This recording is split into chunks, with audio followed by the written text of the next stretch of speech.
मुंडेंच्या कार्यकर्त्यांनी धमकी दिल्याचा अंजली दमानियांचा दावा। रोज 700 ते 800 धमक्यांचे फोन येत असल्याची दमानियांची माहिती।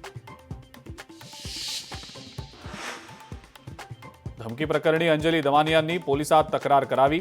मुख्यमंत्री देवेंद्र फडणवीस यांचा अंजली दमानियांना सल्ला।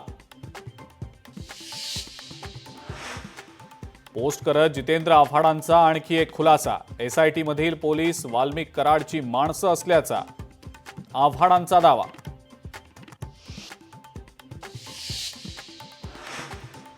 धनंजय मुंडेंचा राजीनामा घ्या, सुरेश धस मागणीवर ठाम। बीडचा तालिबान आणि हमास बनवून ठेवल्याचीही केली टीका। पोलीस निरीक्षकांची बजरंग सोनवणेंच्या विरोधात वादग्रस्त पोस्ट। सहाय्यक पोलीस निरीक्षक गणेश मुंडेंची ही पोस्ट पोलिसांनीच खासदारांच्या विरोधात पोस्ट केल्यानं चर्चा सुरू। अन्यायाविरोधात आवाज उठवल्यावर हत्या होतात। संतोष देशमुख भ्रष्टाचाराविरोधात असल्यामुळे त्यांची हत्या, संजय राऊतांचा आरोप। राज्यातल्या ग्रामपंचायतींमध्ये 9 जानेवारीला काम बंद आंदोलनाचा निर्णय। सरपंच हत्येप्रकरणी अखिल भारतीय सरपंच परिषदेची काम बंद आंदोलनाची हाक।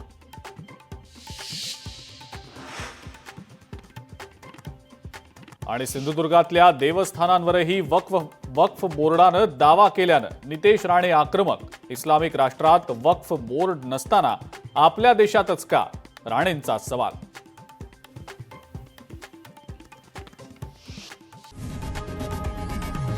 लोकशाही मराठी ऐका, पहा, जागरूक रहा।